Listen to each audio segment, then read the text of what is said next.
All right.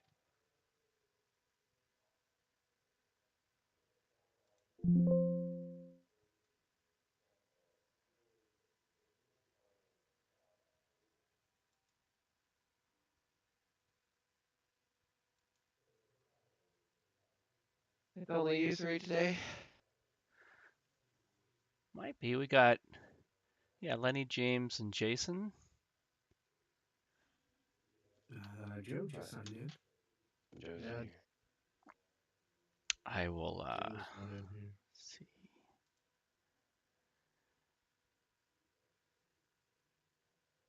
Hey, Joe, we are also on the Discord conference room if you want to bounce in there.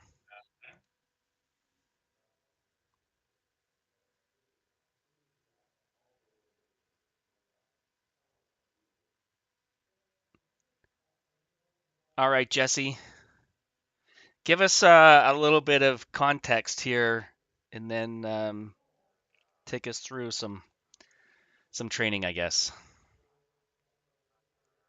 All right. Well, as you all know, GTP tires got completely redone. So every setup, every car that you've driven before the season update, you can you kind of have to unlearn what you learned. Um, the tires don't have any lateral grip anymore. The temperatures start lower, and the end temperatures get much higher, and the end pressures also get much higher. Uh, it's still really dependent on like track temperature. Track temperature will weigh the car around. Um, colder tracks, you'll still get a lot more lap time than hotter tracks. That is something that iRacing wants to work on, but you get to enjoy it on colder tracks. So if you find yourself on a colder track, just go ahead and throw the car around a little more than you normally would.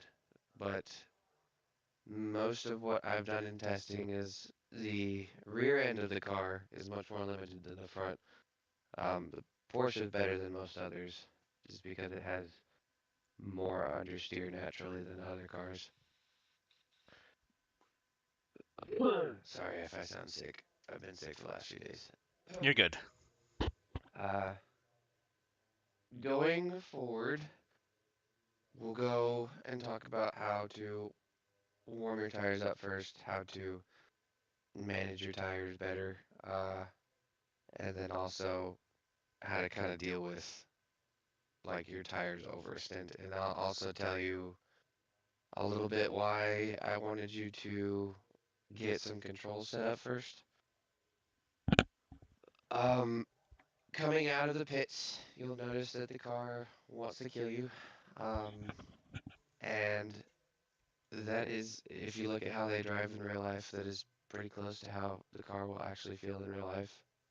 Um, Getting out of the pits, the car will have zero rear end grip, and the front will actually have a ton, but until it doesn't, you can get understeer if you push the car too hard.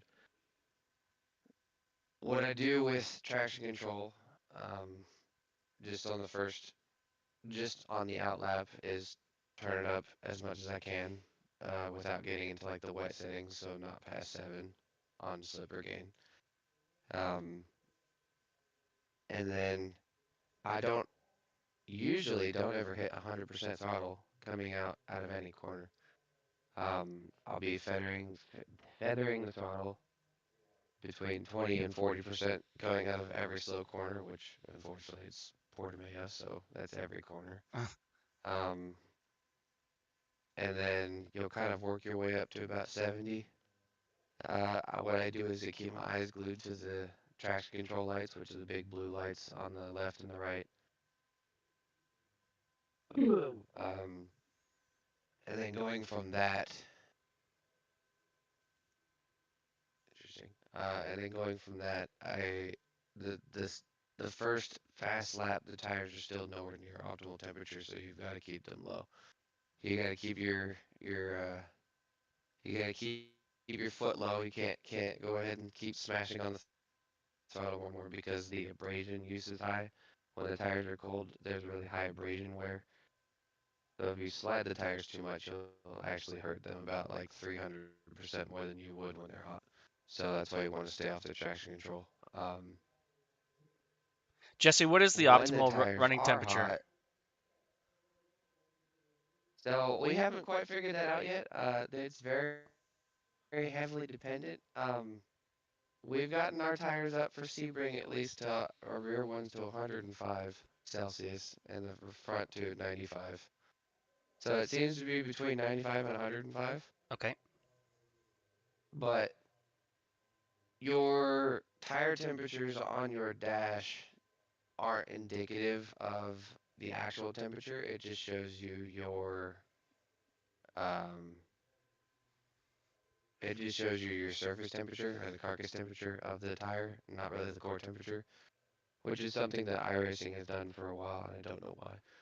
Hey, So you won't be able to know what. I might have missed it, but did you change PSI at the outlap? No, you keep them Got low. it. You keep them at minimum. We haven't tried higher PSI. You can try it, but I don't think it will because the tires will gain so much extra pressure that they'll end up ballooning over if you just increase pressure. So Got it. it's not worth it. On that first outlap, you will also it's worth mentioning that you will not in the straights, but in the corners you will be slower than a GT3 even when they're on cold tires. Um, and you just kind of have to work with it. You will scream past them in the straights because the cars have too much power now, but um, you will you will be slower through the corners. You will actually have to either let them by or try to stay in front of them, but do so in a safe manner. Um, it should be worth noted that if you can try and reach out carry to GT3 drivers that on cold tires that GTPs will be much slower. Yeah, we're gonna practice that a little bit later. It takes fast lap 1 to 2 after the out lap. You can start pushing a little more and more each lap. Kind of feel the limits of the car. Let it slide a little bit, and this is where you want to start playing with your roll bars. Um, the front roll bar and the rear roll bar are the two biggest tools that you can use to manage how to keep the car under control. There is unfortunately, making it more comfortable will make it slower, but to finish first, you gotta first finish. So increasing the front stiffness of the roll bar will induce understeer, which is actually really helpful for cold tires because you have no rear grip.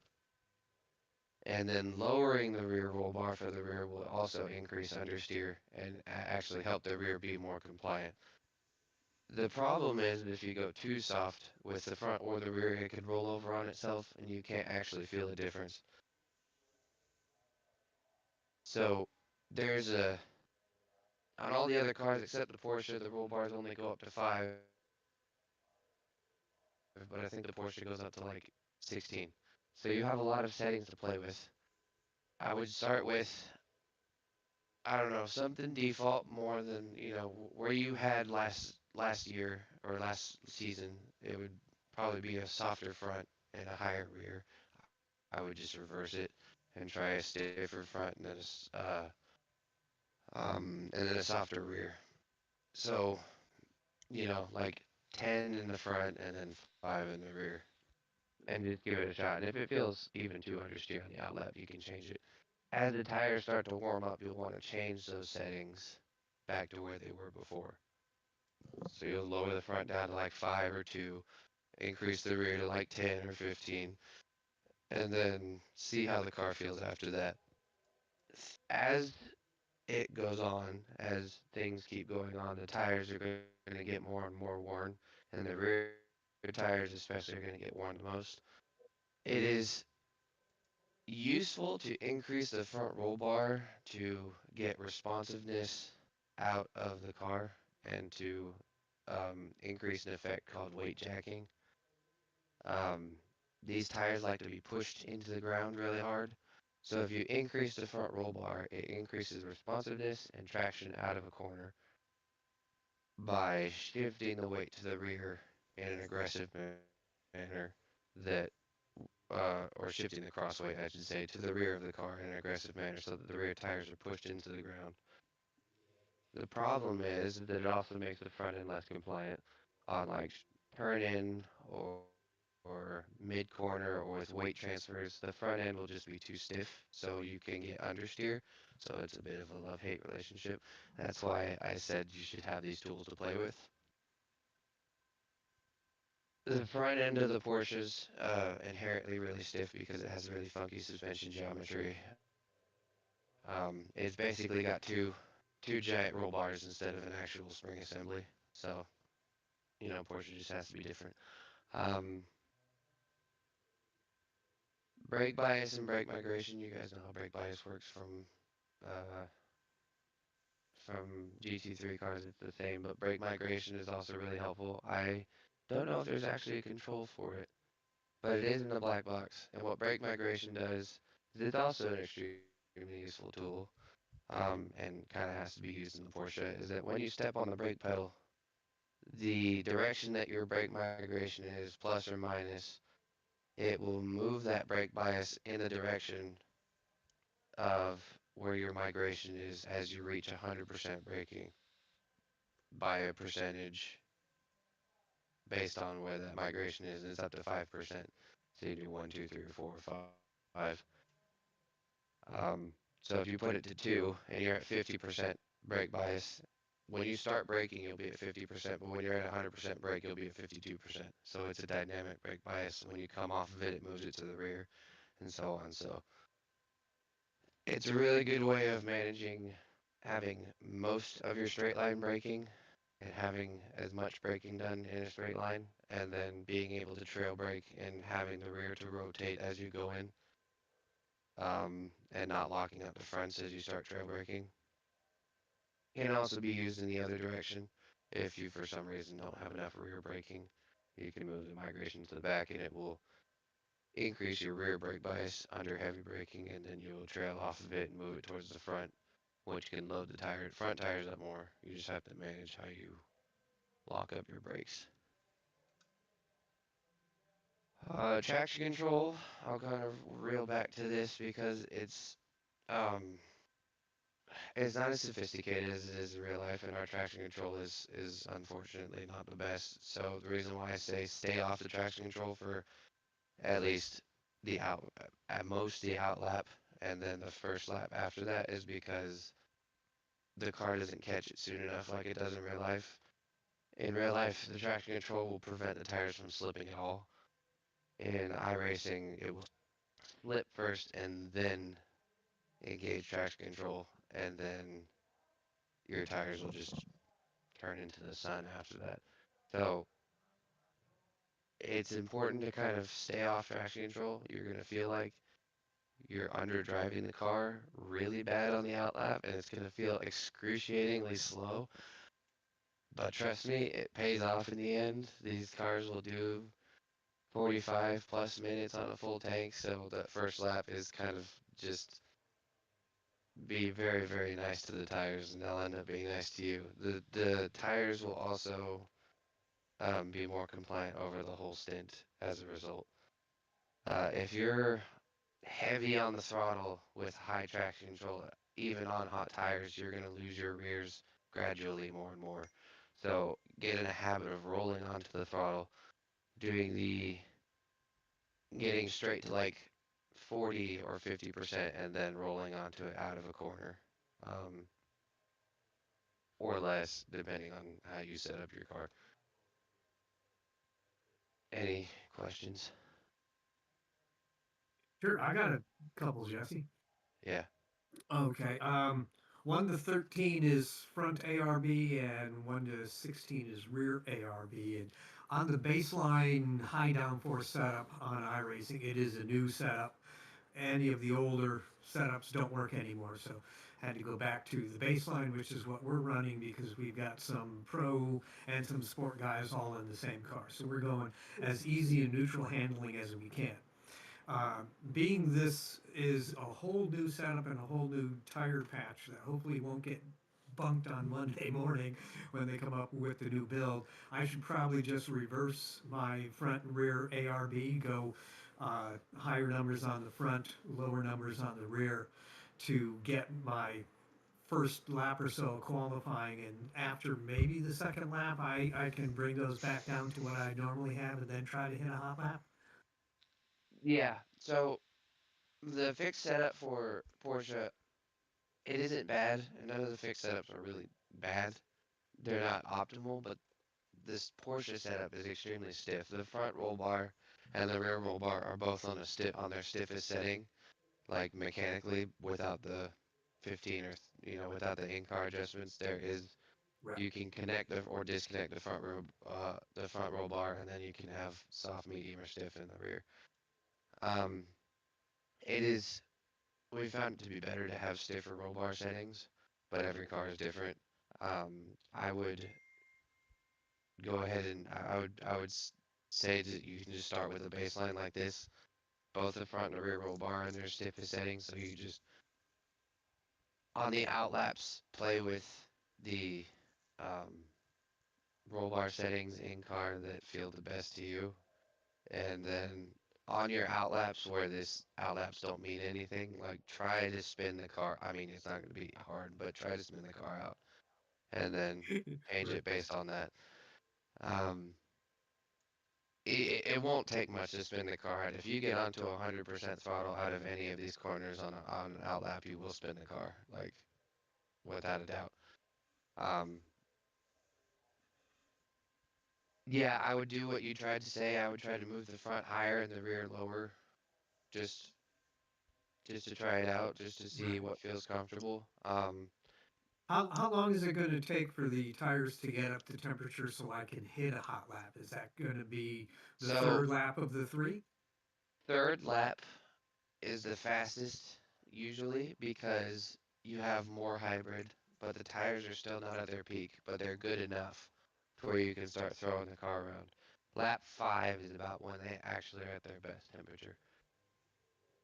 So how Um, many seconds on the outlap are you saying that we're going to be off of whatever our best hot lap or our race pace? I mean, just as a guideline. So I mean, are we three so seconds slower or? Sebring's a big lap. Um, Portomeo's not as big, but at Sebring we are anywhere from 5 to 6 seconds off pace on our outlap. Here Wow. it's probably going to be closer to 4 to 5, maybe a little bit more because it's all slow corners, but it really hurts in the slow corners.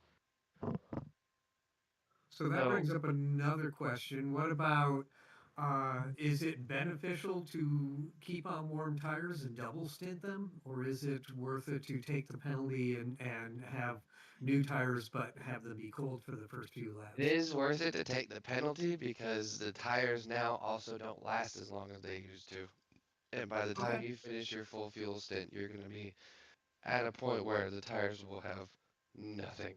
Even though you'll still be Oh above boy. 50% probably, they will have a noticeable time gap between old and new tires. So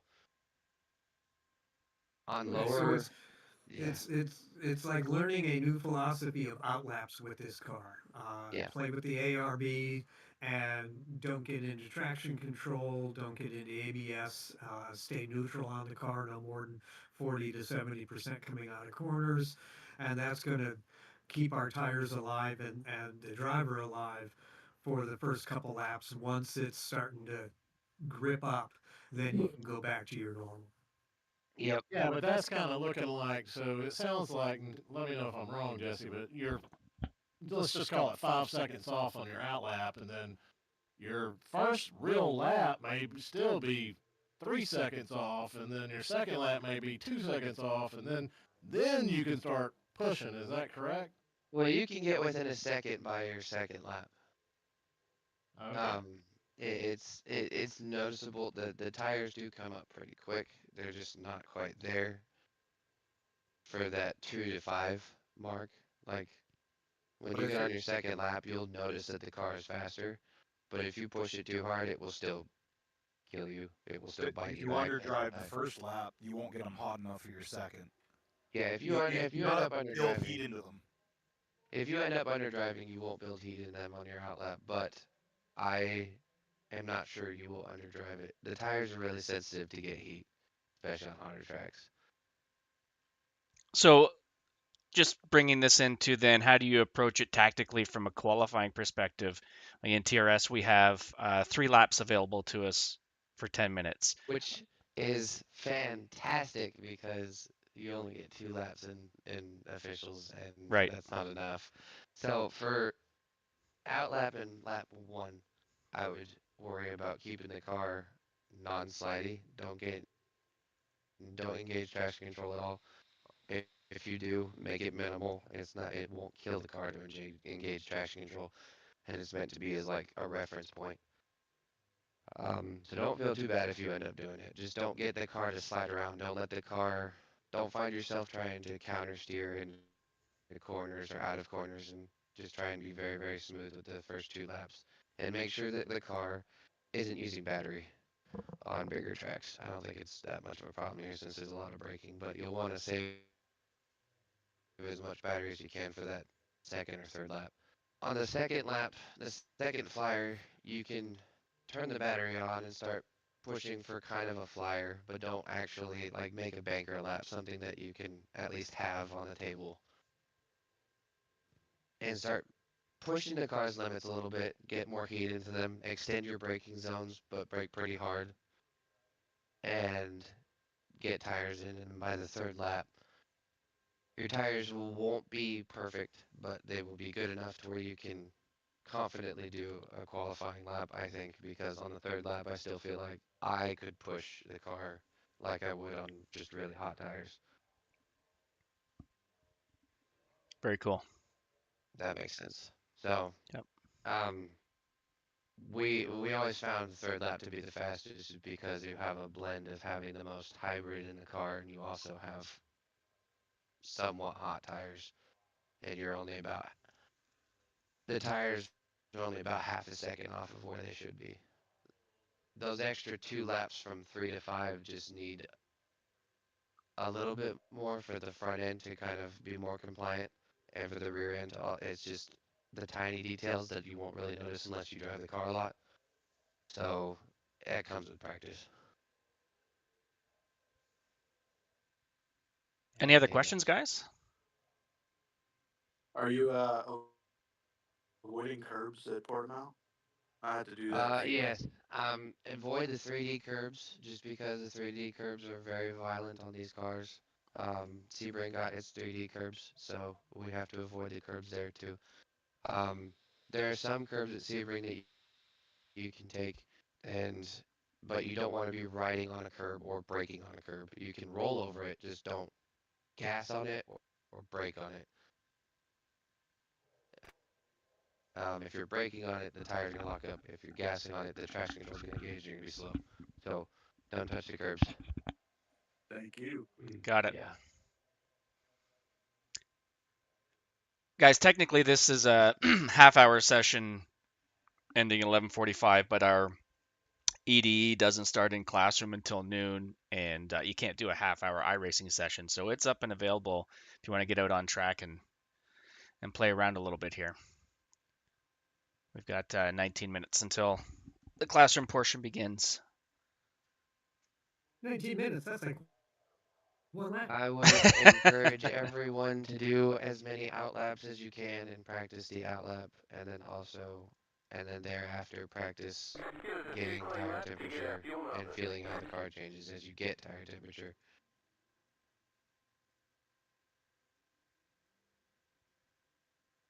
This sounds awfully like a muscle car. Um, with the regulations that GTPs are at, they kind of are like muscle cars, and I thought it was quite interesting. They weigh more than an LMP2. They have less downforce, and they have over 170 more horsepower. So, iRacing has gone a step further because they're still waiting. We're still waiting on the proper hybrid update. So it actually has, when the hybrid is on, it has 70 more horsepower than it's supposed to. So, which is why it feels extra snappy out of Holy corners moly. right now. So, Ah. Is that getting revised down? Yeah, so the reason why that they changed it is because before, even when the hybrid was on, the cars had too little power. So they changed it to being this 500 kilowatt number, but now when the hybrid is active, they have too much power. The whole point of the hybrid in real life as well is that when the hybrid turns on, the power actually cuts back so that you don't cross this magic 670 horsepower number. The whole point of the hybrid is to increase fuel efficiency and to kind of play the fuel game. But in iRacing, it just adds power instead of having a balance between the two. And they're going to address that next season, but we have to go through this season without it right now.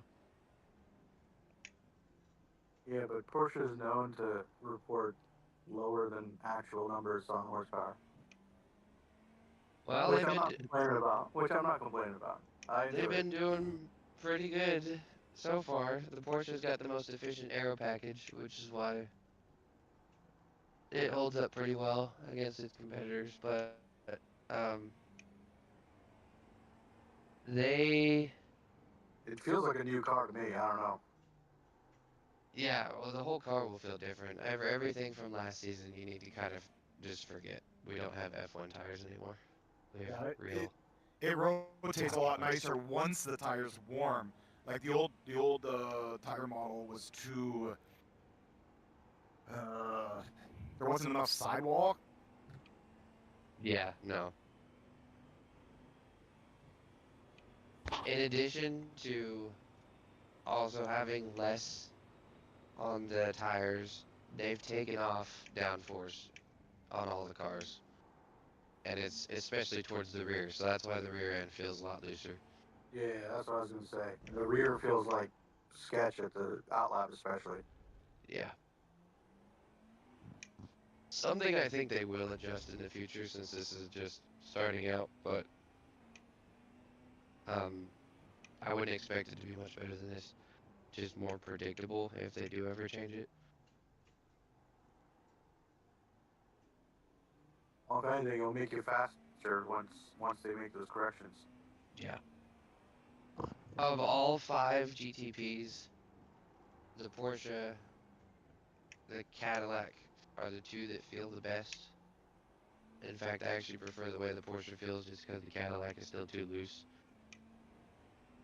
But Cadillac has a little bit of pace on it, so. But it is much closer than it was last season.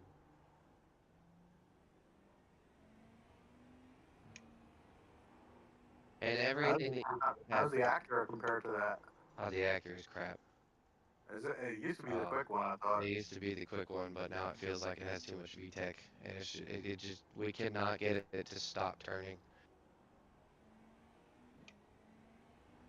It turns too much. I think I have you guys tried like full forward brake bias? Yeah, no, we're Still, we still spent we clips? spent like Wow. we spent like 6 hours trying to get it to stop turning.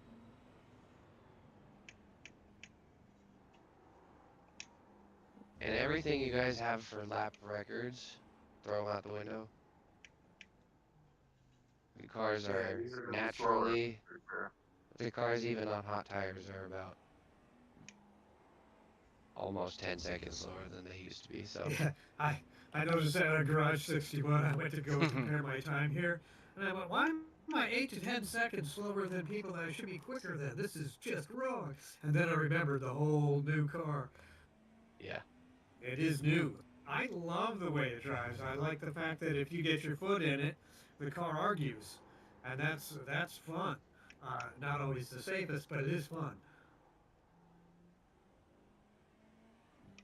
Yep, and focusing on tire saving will actually help you in the long run too.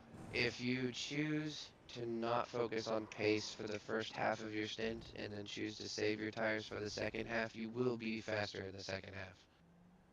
You can also spend them more in the first half. So you can actually play a dynamic with your tires much more than you used to.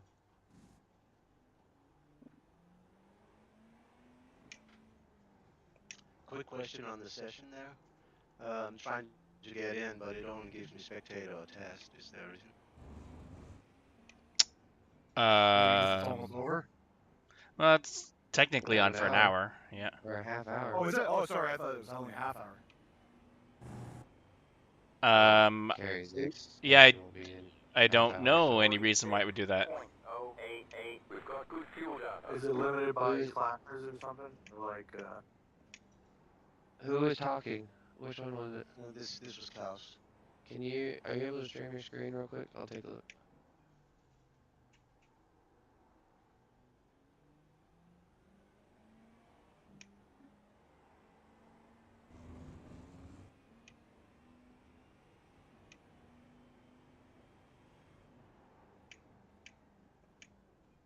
For people who make setups, by the way, on these cars, a good bit of information is the tires like to be pushed down to the ground and it likes low damping. So.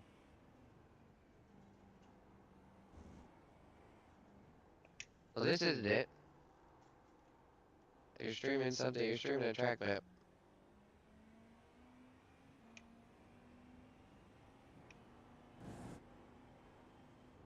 When you click share your screen, Klaus, go to up on the top, you have a widget that says screens next to applications. And you can click on that. There we go. Okay.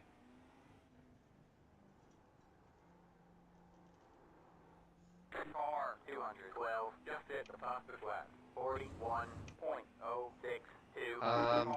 Click the lock button. The fastest lap. 39.674. There you go. eDE, TRS eDE. GTP. 41.054. GTP. That was your fastest lap of the session. I got it.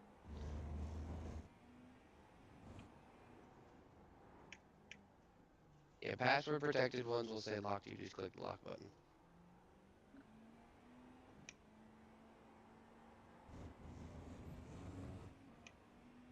Well, Jesse, I can't thank you enough. That was Yeah, it was I impressive. reversed my my settings for front ARB and rear ARB, and the other day when I went and did my first few out laps, I literally tiptoed because I couldn't get the car not to spin, and it was just killing me. So reversing those really did help keep the car planted in enough so that I was able to warm the tires up by the second, third lap. I was pretty full. I'm back in the pits now to try it again. That's cool. It's a huge help to know those things. If you leave those settings when the tires are hot, you will feel a lot of understeer, and the car won't be as fun. So by the time the tires get hot, you want to kind of move them back to where they were or somewhere that you're more comfortable with it, which is why I say you've got tools, you should play with them. You can actually use the tools in the car now instead of just using them for outright grip. Right, exactly. So it's something that is variable within the stint, especially your few out laps is when you got to make those adjustments and then bring it back to something you're comfortable with. Because the setting you're comfortable with is not the setting to take the car after the first few laps. No.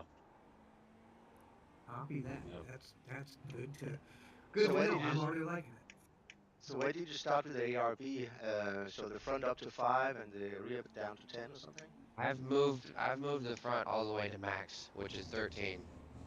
Okay. And then the rear go down to 5 just for the outlap. To induce understeer on purpose, so Yeah. that it doesn't spin.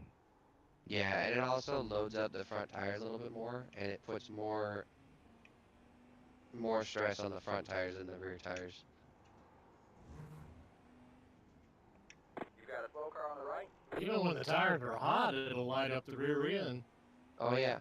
Yeah, you still have to, that's why I said even on hot tires, you've got to roll on the throttle more than you used to. You cannot just gung-ho it.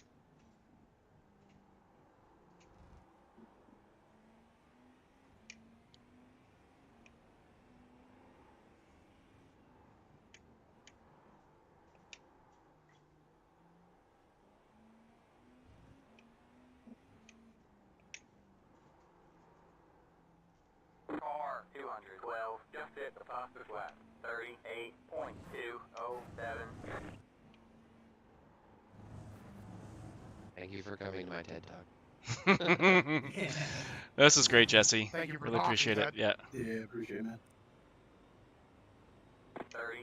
One thing I have noticed is that all the old setups for the Porsche are like 2 millimeters too low, which I find really weird.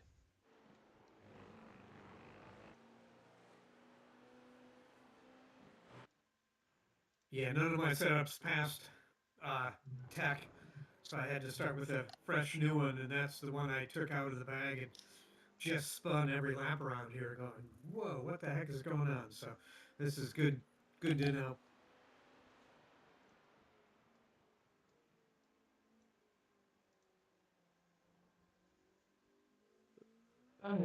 I can't get too much into the whole setup making of these cars without getting into a really, really deep pit of just back Yeah. and forth, but yeah, it is something.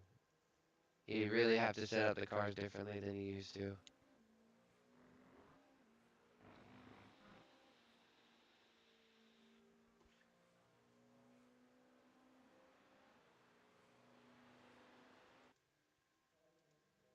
Well, Carey, you guys are in luck, you and Chris, because Nikki is just so absolutely on top of it.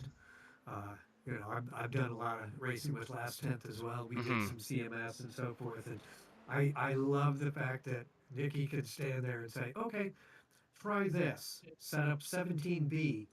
Uh, what's the difference? Well, you should get another 2/10 of a second on these two corners. Oh, okay. Have you driven it? No. Okay, how do you know this? Well, the math says. Well, I'm not a mathematician and I don't drive like it, so I can't be that exact. But his knowledge with it is unparalleled. It's just absolutely blown away by what he does. Yep. Definitely true. You guys had a heck of a setup on that last race. Yeah, it was very comfortable. Felt You very guys quick. just stroll. I mean, I know you had the kerfluffle there at the beginning, but that didn't phase you guys one bit. I mean, somebody always knobs it in turn one or whatever, but you guys came back like nothing ever happened and just walked by everybody else. It was like, dang, look at those guys go. Well, I think everyone had a problem at some point, which helped us. But yeah, we didn't have an issue through the rest of the race. So yeah, obviously I have some concerns about how to manage this new tire model since I was able to spin it out all by myself on the old one. So we'll see. Sure. Yeah, Well, we'll Lenny, see. you've gotten used to spinning turn one a couple times now, haven't you? Yeah, man. There you go. I might But be. part of the problem was the old car would stick until it wouldn't. This car won't stick, so you're prepared for it better, I feel. You It can't might even be a take the benefit, yeah. small men going at max speed. Holy crap.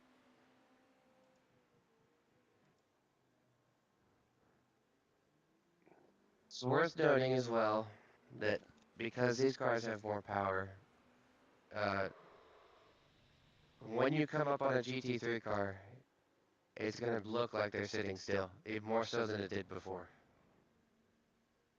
especially in a straight line. So Okay, noted.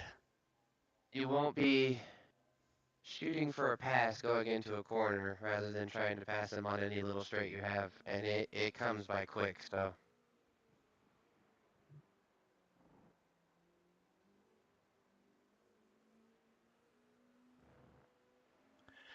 All right, guys. Well, in preparation, I don't know how many more people are going to join us for the regular session. We are going to go through um, discussions around spotting and crew chiefing. Jesse, you're obviously welcome to stay, but I know you're tired and not feeling well, so up to you.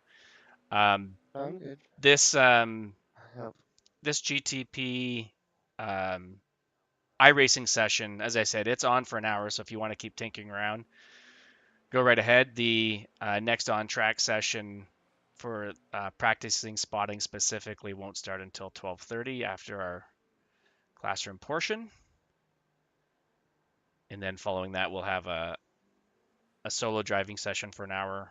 That'll be inclusive of AI, and then just a 25-minute race. But as normal, we'll start with some practice starts, and I think specifically we'll look at gaps that would be ideal for the 911s to hang back. We'll probably start at 30 seconds and see what that looks like. Yeah, we may have to increase that a bit Yep. just because these cars don't want to go yet. Well, there's just going to be a graveyard of GTPs that the GT3s are going to come across here, I assume, today. Will be better by the time the actual event comes around, I'm sure. But Well, and we still have Monday's build, so we don't know exactly what's going on this is there. true. So hopefully not a lot of changes. I like the changes they made with the car. I like the fact that if you get on it at any specific time too much, the car will overdo it. It's a little more delicate of driving rather than just hammer fisted down. It's got a little more nuance to it, and I like that.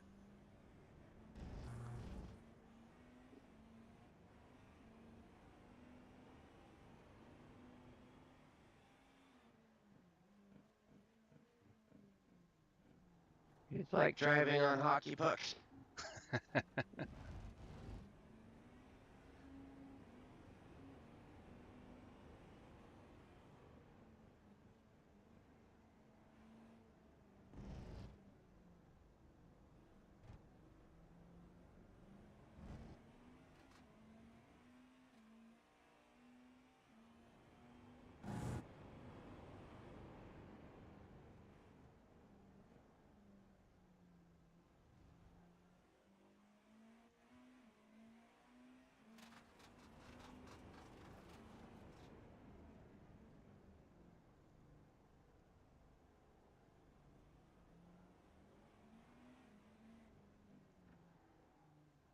Oh, I got a question for either Jesse or anyone else, but the blue lights that denote you're into traction control, can you tell whether that's lateral or the other one? Which one do you adjust if you're too bright? Um, it just it lights up whenever the TC is engaged at all. Right. So you can't tell if it's just throttle slip or if it's lateral slip. Um, Gotcha. you'll have to completely go through what you feel in the wheel and then change it based Okay. on that Because or I've what you see already turned visually. those down a little bit because the stock setup when you high downforce when you roll out of the pits, even though the ARBs I've changed, the stock slip and gain is all pretty darn high, and those things are on no matter what. And I'm trying to Yeah. get them so they're a little more off. So I'm down to 3 and 4. That feels better.